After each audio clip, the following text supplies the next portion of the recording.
You're listening to Kerry Lutz's Financial Survival Network, where you get valuable information you just can't find anywhere else. To thrive in today's trying times, you need the Financial Survival Network, now more than ever. Go to financialsurvivalnetwork.com and get your free newsletter and gift. Financial Survival Network, now more than ever. And welcome. You are listening to the Financial Survival Network. I'm Kerry Lutz. Well, Chris Vermeulen is with us now, thetechnicaltraders.com. You can find him there. Chris, last we spoke, you were thinking that the market was getting ready for a correction. And now it looks like it's turning around. I guess the big question is the stock market just experiencing a bounce, or is this the beginning of a new rally? That's the big question. The market's definitely had a big correction. And if we actually take a look at the charts here, you can see that we've got this huge sell-off in the SP500. At one point, there was, I think, $1 billion being pulled out of the SPY ETF for 10 days in a row, I think it was. So a massive amount of selling. We saw lots of panic. We saw the VIX spike. We got into this high volatility sideways range, but it doesn't look like much, obviously, from a glance. But when you look at the low to the high, I mean, we are swinging 4 or 5% on a daily basis back and forth. And now the market's found a little bit of a bid here. We're starting to rally up. We had some somewhat bullish news from the Fed. And now we're up to a resistance area. When we look at the SP500 here, we can just draw a horizontal line across this chart. This is a pretty significant area. This pink line is the 20-day moving average, which is a really critical short-term support or resistance area. But we've also had a couple pivot lows. And this is an area where it more or less was a previous high and an area where it kind of broke above and then extended from. So we need to see if this is a bounce or a rally. So far at this point, I would just call it a knee-jerk reaction bounce. Lots of positive news yesterday that created that big rally. And that's kind of, I don't believe in moves that are based around news. They can be given back in a blink of an eye. So we really need to see this resistance area get overcome and to see the markets continue to hold up. And we want to see, potentially money flowing out of the defensive sectors and more so into the high risk on stocks. So if we start to see utilities underperform, bonds underperform, and we go and we see some of the high flying technology, solar sector was up like 8 or 9% yesterday. All the ARC ETFs were up like 9+% yesterday. So there was a big wave of money piling back in, buying the dip into the very lucrative speculative stocks. So hopefully we're going to see that carry over, and we might get a big rally and see the markets hit new highs. But again, a one-day bounce up into resistance, a big rally, got to be really wary. We might not be there yet. This market could actually do a lot like what we saw in the past. If we look back in time here, we could see the stock market do something like this. We just saw this correction, which is similar to what we've had now. And then we have a big rally. And then eventually it fades down and comes back down for a double bottom before potentially rallying up. And that could very easily happen again here. We could see a rally from these lows. We could see it continue up somewhere a little bit higher into this area, and then it could come back down. It could take a while for this pattern to play out. And I know a lot of people are buying the dip, but sometimes it's not the safest plan. Sometimes you want to wait for confirmation. The markets are definitely showing signs of fatigue. I mean, 50% of, I think the NASDAQ is trading at 52-week lows, or more than that even. It's pretty wild. So it's really a handful of stocks holding the stock market up. Most stocks are down dramatically. The ARC ETFs, most lucrative stocks, are down 40, 60, 80% from the highs back in early 2001. So got to be really wary of this market. This could just be a bounce, and we might not be in the clear yet. Yeah, it could be a dead cat bounce. And as they say, when the Dow leads, the market bleeds. The Dow are defensive stocks, mostly dividend payers. So you think the rotation goes to value and dividends here, Chris, or do we just keep jacking up the same the FANG stocks, basically. Yeah. I mean, I think raising rates, I think that's going to be good for value stocks. I think the technology, the high flyers, they might have some big days here and there as people kind of flock towards them as they did well in them once before. But I do think value stocks are going to be the ones that are going to be better plays going forward. I think financial sector, banking stocks could do well. Rising rates are typically good for value stocks and the financial sector. So you look at the Dow here, it's rallied up. It's kind of in the midway point between the high and the low. It's at the 20-day. And I think the value is stock and the dividend is going to be a very good move going forward versus the high flying technology and small cap stocks at this point so far. All right. So, but it's still trading above its 50, 100 and 200-day moving averages. Well, the blue line here is the 50-day. So we're below the 50-day on pretty much all the indexes. The Dow, SP500, Russell, NASDAQ, they're all trading below the 50-day, which is the blue line.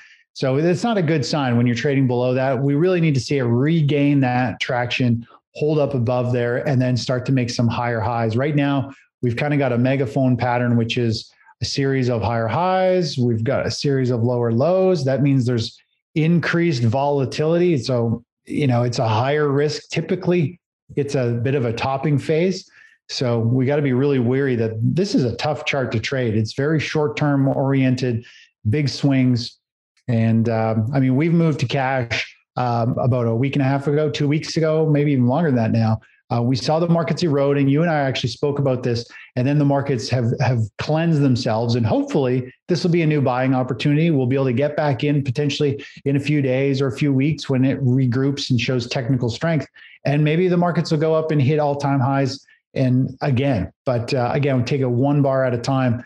As a technical analyst, we follow price. We don't trade based on forecasts, predictions. We want to follow the trend and try and take advantage of it and be out of the market when the trend's not in favor. Yeah. So in other words, watch the charts and not the news. So yeah. Gold, silver, they really got slammed last week. And again, is it a bounce or a rally? Yeah, if we take a look at gold had a beautiful defensive play. It just kept stair-stepping its way up while the stock market was collapsing. But then we hit that threshold. There's a threshold that you and I have talked about in the past that when there's a certain amount of fear and panic in the stock market, when it falls enough that people just give up and they're forced to liquidate from margin calls, they just can't take the pain anymore. They pretty much just sell everything in their portfolio. That's when we see gold, silver, and miners get pulled down. And that's what happened here. When we see that type of fear, they liquidate, and we see people from around the world move to the US dollar. It seems to be the safe haven currency. The dollar shot up.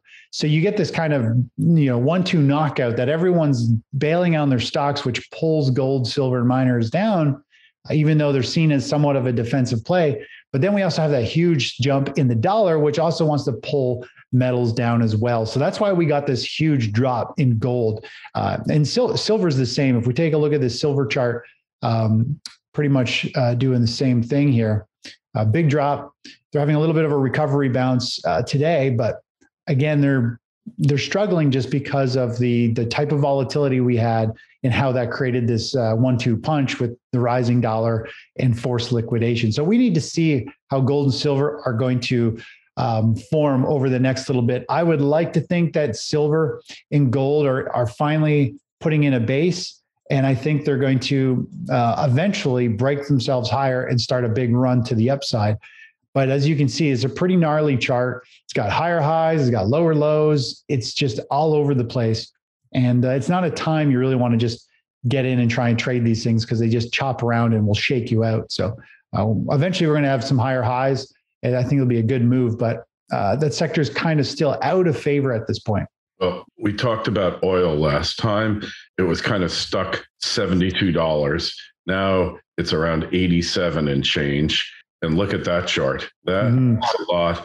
And if you draw the lines there, it's a bullish trend, isn't it?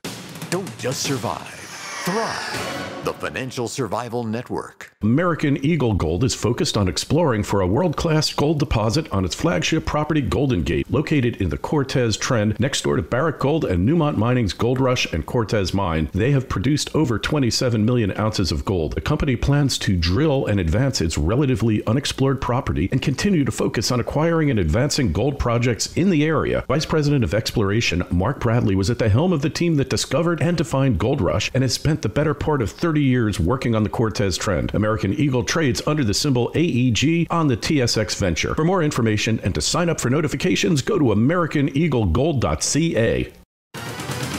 This is the Financial Survival Network, the information you need to thrive now more than ever. Yeah, this is a beautiful trend. It's a series of rallies and nice controlled pullbacks or pauses. We had one pretty good pullback here, and that's because from a technical standpoint, this $88 level was a measured move from several months ago. And so it hit that and it sold back.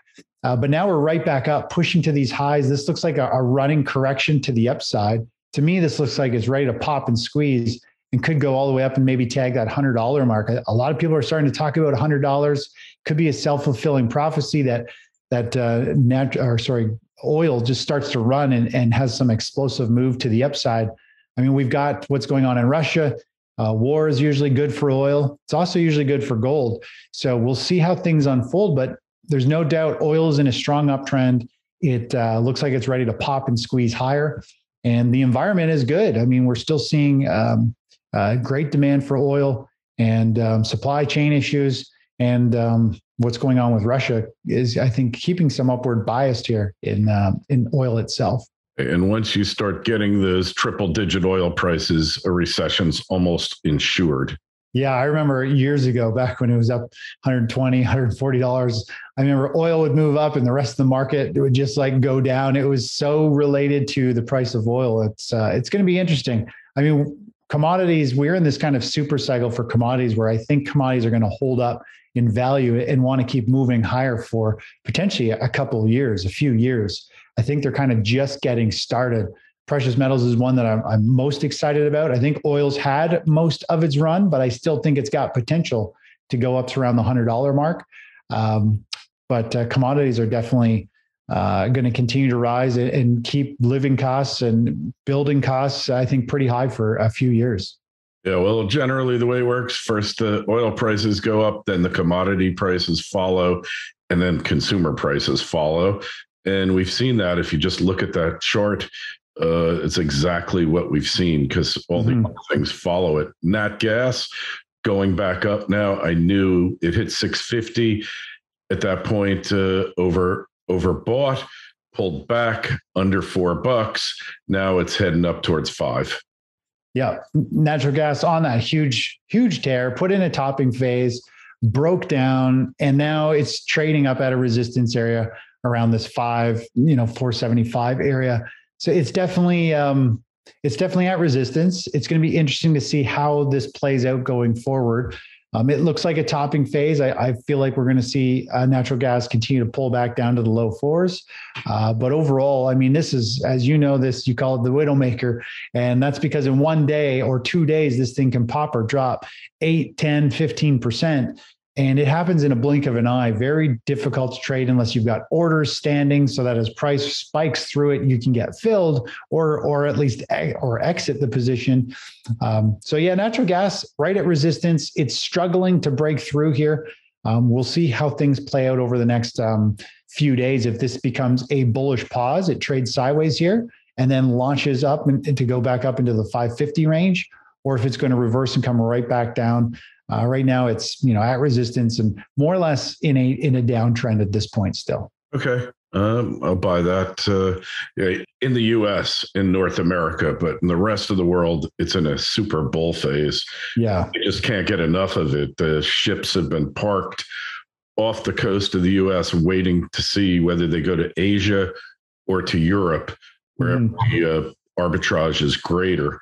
So let's take a look at rates now, because maybe rates are telling us another story, right? Yeah, I've got the 10-year rate. I mean, it's obviously showing us continuing to hold up. I think these rates are going to want to work themselves higher. When we look at it over the long term, it's primed and ready to pop and continue to move up. People are, driving rates higher. Bonds, as the rates are going up, bonds are the flip side. We look at TLT, which is the Treasury, long yield Treasury. I mean, it's struggling, and it looks like it could potentially continue to go down. But overall, I mean, we're still seeing bonds, to me, and yields. I have a feeling they're going to reverse a little bit. I think we're going to see bonds pop. I think we're going to see yields kind of fade back down a little bit. I think there's a lot of excitement. I think the moves have been priced into it. So I do think we're going to see bonds have a bit of a bounce and the 10-year yield come down a little bit over the next couple of weeks. But it might just be a pause, and then we see yields continue to spike and run higher. But it'll be interesting. Hey, do you have a chart there just for commodity prices, commodity price index? I have the DBC, which is the Commodity Index Tracking Fund, obviously up and to the right, pretty strong. If we zoom way out and look back in time here, definitely had a big run, and it's muscling its way up. Definitely started a pretty major cycle to the upside. And I think this has got still a lot more room to go to the upside. I think we could see this particular fund run somewhere up to around the $24, $25 area, which isn't huge from where it is right now, but that's still another 10+% rally in commodities in general. But as you know, individual commodity, this is very heavy weighted to crude oil. So it's tough to get a good balance of what other commodities are doing, really. For commodities, particularly for energy, we talked about the longer term super cycle. Energy was like the dog a year and a half ago. Yeah. Trading, negative oil was trading at negative rates. It never saw anything like it before, but now it appears that it's on the upsurge. Yeah. Yeah. And I think we're going to see commodities continue to drift higher. And I don't think they're going to keep surging. I think they're going to go higher a little bit more for potentially another year or so and really just trade sideways. Something like we saw back over here, 2011. I think we'll get into a big topping phase where they'll just kind of grind out at an elevated rate. And, the supply chain, the high energy prices to produce commodities, if oil remains high, I think we'll see it linger up here for quite a while. So it'll be good for commodity producers, commodity plays going forward, I think. All right. Really, really interesting charts there. The charts really do tell the story, and just be watching out for them, especially those energy charts. Find that interesting because the fundamentals, the technicals seem to have really confirmed the fundamentals in energy. And that is for tightening markets, higher prices, and policies taking place that constrict the flow of energy in the US and globally. All these things are going to really come into play and kick into high gear, perhaps. Hey, Chris, just tell us subscribing to your service, how we do that, what we get. Sure. Yeah. At thetechnicaltraders.com is the website. And each morning I provide a video report around 8:30, 8:45 in the morning, cover all these markets from a daily standpoint, intraday standpoint of what's happened yesterday and overnight trading, what's happening today, how we're going to attack the markets, what to expect. And of course, any trades that I put on, I share with subscribers, and we all trade, mostly focus on ETFs and play the indexes and commodities and the hottest sectors when the market's favorable. All right. Excellent. Well, there'll be a link in the show notes to this interview on Financial Survival Network. If you got a question for Chris, shoot me an email to kl@kerrylutz.com. Don't forget, sign up for your free newsletter, financialsurvivalnetwork.com. Chris, thanks so much for taking time out. We'll talk to you again soon. Thanks for having me, Kerry. Take care. Thanks for listening to Kerry Lutz's Financial Survival Network, your solution to today's trying times. For the latest, go to financialsurvivalnetwork.com. Financial Survival Network, now more than ever.